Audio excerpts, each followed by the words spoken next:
Assalamualaikum warahmatullahi wabarakatuh. Transgender umroh di Tanah Suci dengan kondisi transgendernya. Nah, ini dengan umroh mandiri kah atau dengan umroh dengan travel? Nah, kalau ini sampai terjadi, ini salah siapa? Berani-beraninya seorang transgender pergi ke Tanah Suci, mendekati Ka'bah, tawaf, ibadah umroh dengan kondisi after transgendernya, bukan kondisi aslinya. Sedangkan dalam Islam, ya, dalam Islam walaupun dia sudah merubah kodratnya, tetap di dalam Islam dia sebagai seorang laki-laki.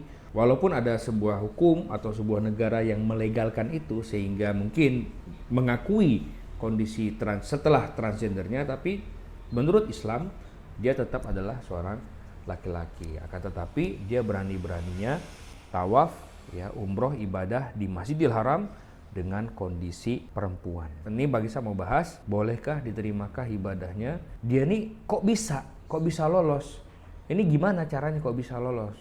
Ini apakah umroh mandiri atau dengan travel nih? Nah, ini awalnya Bang Isa mendapat berita ini, Bang Isa langsung memprediksi ya. Ada sebuah prediksi yang Ana pribadi, ini sudah dipastikan prediksi Ana dengan umroh mandiri. Dia ini umroh mandiri. Karena apa?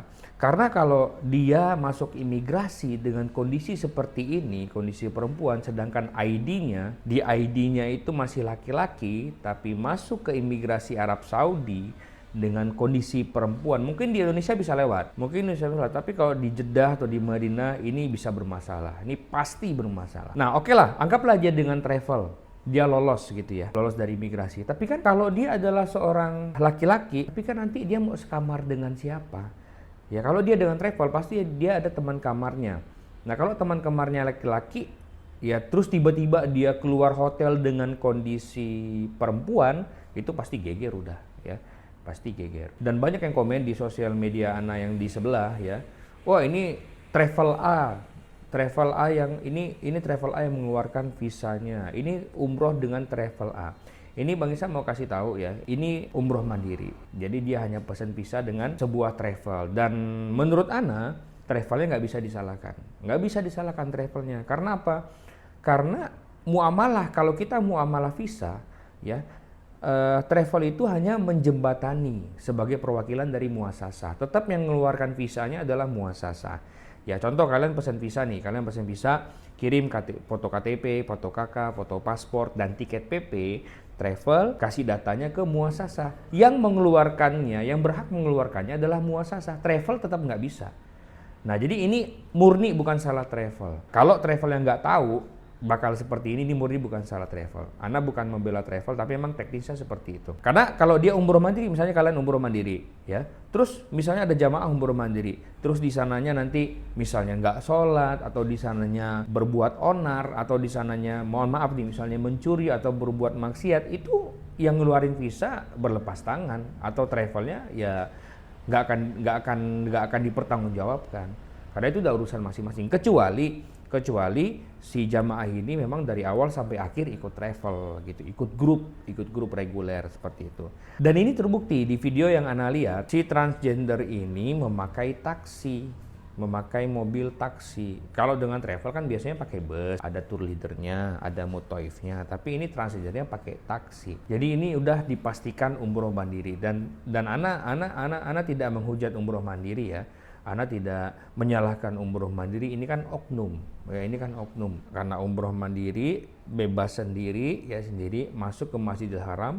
Ini kalau askar tahu, ya ini udah pasti ya nggak akan bisa masuk, dan bisa jadi dihukum berat ini. Ya dihukum berat, menyalahi kodrat ini. Ya menyalahi kodrat ini sudah dipastikan dihukum berat. Dan ini harus kita share bareng-bareng, ini harus kita kuak bareng-bareng, dan ini harus kita investigasi bareng-bareng. Jangan sampai mengotori Masjidil Haram, mengotori Tanah Suci. Pertanyaan kedua, bolehkah seperti itu? Atau sahkah ibadahnya? Ya sekarang Ana nggak usah jawab deh sah atau enggak. Teman-teman udah bisa menilai sendirilah. Kalau seorang laki-laki, kodratnya laki-laki, ya pasti safnya misalnya sholatnya di saf laki-laki, pakaiannya laki-laki, ya.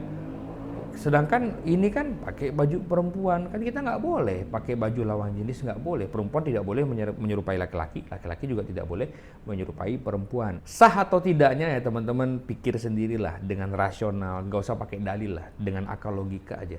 Ya, karena Islam ya menilainya tetap dia adalah sebagai laki-laki. Ya, karena dia dilahirkan sebagai laki-laki. Masalah dia umroh mandiri bisa seperti ini Bang Ishak tegaskan lagi, ini bukan salah travelnya, karena kita hanya bantu mengeluarkan visa, dan travel tidak punya hak untuk mengeluarkan atau tidak mengeluarkan visa, nggak punya hak. Travel hanya sebagai penjembatan aja. Kemarin tuh ada transgender, dan banyak juga transgender yang umroh dengan kondisi fitrahnya, kondisi kodratnya, dan itu ana share dan ana dukung. Dalam arti bukan berarti ana dukung transgender, tapi ana dukung jamaah ibadah, siapa tahu dapat hidayah dan lebih meneguhkan hatinya untuk kembali kepada fitrahnya. Ya, dan ini ada satu juga contoh transgender di Malaysia, kalian cek sendiri deh. Transgender di Malaysia melakukan seperti ini yang sama dengan kondisi yang lagi kita bicarakan ini, diusir dari negaranya. Ya, diusir dari negaranya ya. Dan seharusnya negara kita yang mayoritas muslim harusnya sangat aware akan hal ini. Ya, harusnya sangat aware akan hal ini. Bagaimana cara kita menjaga tanah suci. Dan juga ada yang komen tuh, Bang, kita bisa aja menipu manusia, tapi kita nggak bisa menipu Allah. Ya betul, siapa juga yang mau menipu Allah dan bisa menipu Allah. Maksud saya, kita tetap harus ikhtiar. Jangan sampai urusan ini kita diem aja, kita silent aja. Kita harus viralkan bareng-bareng gitu. Ya, jangan hanya sosial media itu dipakai buat nonton joget-joget, dipakai hanya buat iseng-iseng atau pakai buat nonton gosip-gosip. Pakailah sosial media ini untuk viralkan yang kita bela atau viralkan yang bermanfaat. Nah, ini kan kayak gini-gini ini kan kita sebagai umat muslim kita harus tergerak hati kita. Ya, pemerintah semuanya, jamaah, ya, travel itu semuanya harus tergerak hati kita untuk supaya ini nggak terjadi lagi. Nah, terus sekarang kita berbicara bagaimana ini nggak terulang lagi. Ya, bagaimana ini tidak terulang lagi. Ya sebenarnya cukup rumit sih ya. Kalau dengan travel insya Allah bisa dimonitor. Kalau dengan travel ya insya Allah bisa dimonitor. Karena apa, kan berakanya bareng. Ada tuh leadernya, ada mutoifnya, ada teman kamarnya. Kalau umroh juga bareng-bareng. Kalau ke masjid juga bareng-bareng. Ini bisa dimonitor. Nah, masalahnya dengan umroh mandiri. Karena umroh mandiri memang ya kita nggak bisa menilai. Kita kan ngelihatnya dari KTP, paspor, tiket PP, keluar visa. Nah, setelah di sana itu kan ada urusan masing-masing. Ya. Paling ya kalau menurut ana pribadi yang nonton video ini semuanya udah takutlah kepada Allah ya, takutlah kepada Allah Rabbul Alamin ya. Jangan sampai mengotori tanah suci ya, janganlah seperti itu. Nggak ingatkah dengan kaum Lut ya, kaum Sodom yang ditimpa dengan gunung-gunung ya, pokoknya dihancurkan seperti itu ya. Jangan sampai seperti itu. Dan ini harus kita investigasi bareng-bareng, jangan sampai kita biarin aja ya. Mungkin dari pemerintah bekerja sama dengan pemerintah Arab Saudi untuk bagaimana caranya untuk memfilter ini ya. Jangan sampai lah di situ, karena ini juga kasihan jamaah-jamaah yang misalnya nih, jamaah-jamaah yang di sebelahnya, jamaah ibu-ibu, bisa jadi ya kan kita nggak tahu sentuhan, kita nggak tahu lah apa gimana, kodratnya kan laki-laki gitu loh, laki-laki ya.